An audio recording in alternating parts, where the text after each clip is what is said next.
Good morning, guys. Monday again. Here we are. Um, Plattsburgh is rainy today and it feels like 34, so pretty cold.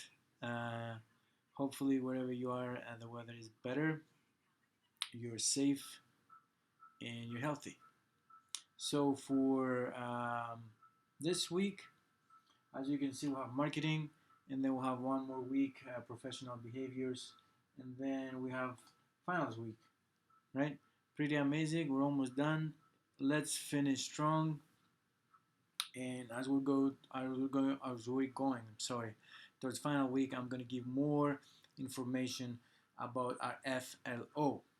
For now, concerning LO16, one item that was kind of confusing. But again, that's not my questions. Those are the ACSM questions that I need to ask you because they're similar to the EPC exam if anybody's interested in taking. So it had to do with if a fitness facility has a human resource management, which of the following is probably not part of their responsibilities. And the one that is correct is training employees on specific tasks. So HR is not going to come to the gym and tell you exactly how to train a client or how to use a machine, right? They will give you information about the structural and the cultural organization of the company, salary, how many days you have paid, and so on and so forth. But they give you some general guidelines about training, but not the specific training of your specific job. I hope that makes sense. All right, for today, marketing, and it's not a complicated chapter. I will try to keep this video short. It's all about the marketing mix. If you have ever taken any marketing class, you have talked about the 4 P's. Today we're going to talk about the 5 P's because we're going to ask people.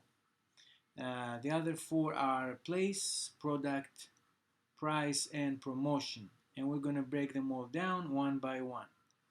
So let's start with people. What's your target group? Who do you want to work with? Who do you want to be your clients?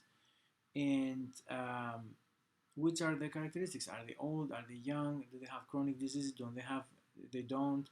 Which chronic disease? Do they have diabetes or they have osteoarthritis? Are they men or women? Are they from this area or from this area and Peru area?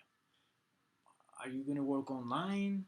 What is going to happen exactly? Are you going to do online and making home visits to some clients? What is going to happen? So you need to understand your clientele. Like what are you aiming for?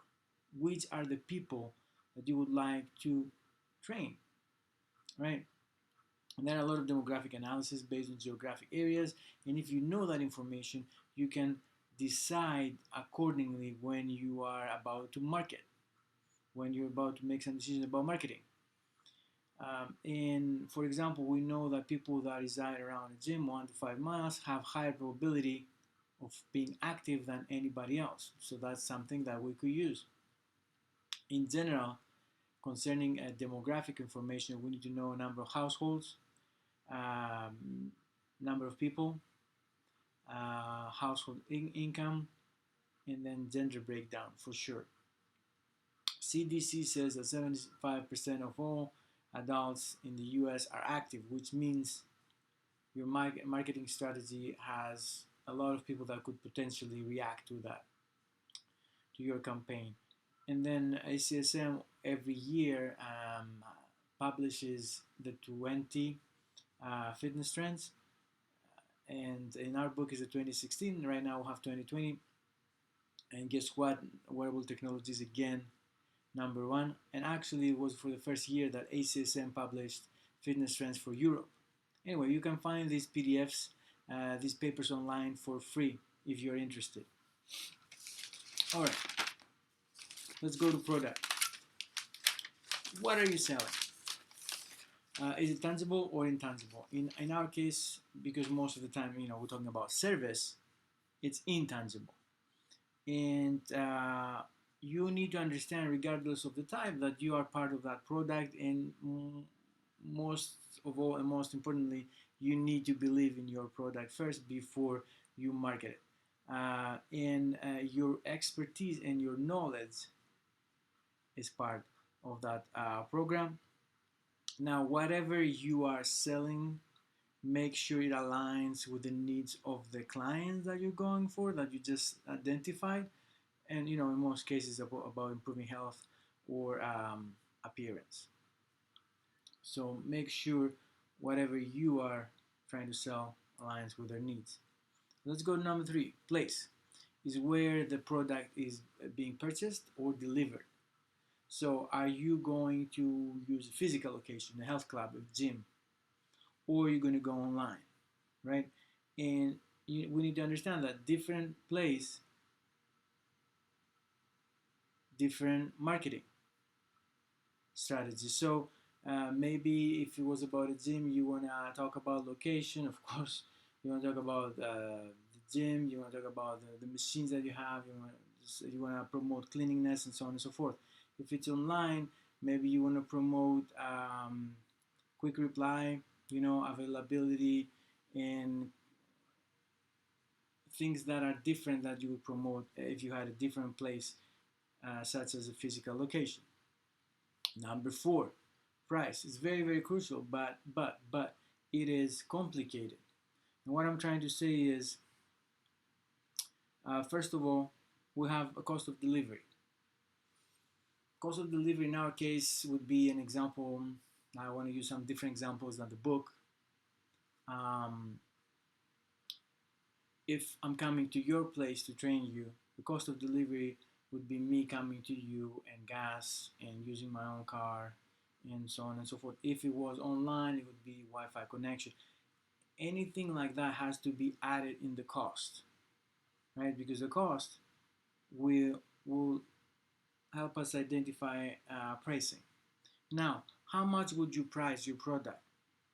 It depends. All right, it depends in a lot of issues. Are you trying to go break even? So you know how much it costs you to operate, and because you just started, you want to break even just to create a clientele that you don't have right now. Are you trying to be a follower? So you see what everybody else does in the area or online or wherever you are operating, and you just make it a little bit cheaper to create an advantage like that. Are you trying to be the leader at some point, right? So that you go into the market and you pretty much identify the price that everybody else will adjust accordingly. So it really depends. The market value, it will be a mix of value demand. So you can have products in, for example, that have high market value, low demand, Ferrari, right? And then you can have high demand, low value. I don't know, Kia. I don't know, any car that is, you know. So are you selling more packages, making less money, or are you selling more packages and making less profit, or are you selling less packages and making more profit? So ideally, you would want high demand and high value, but market doesn't really work like that. Just have that in mind. Also, figure 17.2 shows you an average income of personal trainers and group fitness instructors per geographic regions in the US. Number 5, and we'll spend some time here, right? That's the one that we're going to spend the most time with. Promotion. It is a complex process. I will break it down. Let's start with branding. What is your competitive advantage? Why should I come and train with you? Why should I not go and train with an exercise physiologist next to you? What makes you different? So what makes you different is of course part of your brand, and you need to create a professional and unique brand using logos and so on and so forth. Advertising. Social media, nowadays is the king. especially if you're staying at home and you can't get out. um, but also word of mouth is really strong, which brings us to referrals. Referrals are really, really great because you train me, and then I go and talk to other people, and you have clients through me because you did a great job with me and I liked it. Then we have direct mail and email. Nobody, like, mail is very expensive and the return on investment is really, really low. Email is better, but still not the best way to go around. Through internet, you should have a website, right? It's very, very important. And again, through internet, when we talk about internet, we have to talk again about social media: Instagram, Facebook, Twitter. And nowadays, there's a thing called influencer, right? And we use them to promote our business a lot of times. B2B referrals, business to business. So I'm working with coach, sport coach. I'm working with a doctor. I'm working with a registered dietitian. So these people refer clients to me, and probably I'm referring clients to them, or a physical therapist, occupational therapist, anything like that. And also, what you can do that brings us to sponsorship is to provide service to the community and make those connections. So there's an event, and you provide your time, or you provide this, you're becoming a sponsor of that event, and that's how you promote your business. So there's a 5K around Plattsburgh in the summer, for example, and you are promoting that event through your business.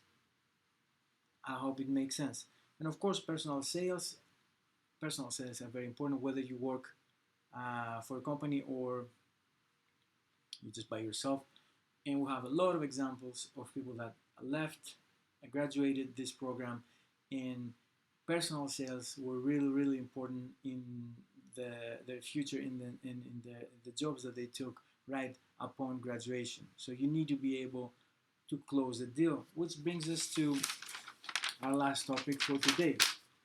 How do you find leads, and then you make them prospects, and then you close a deal?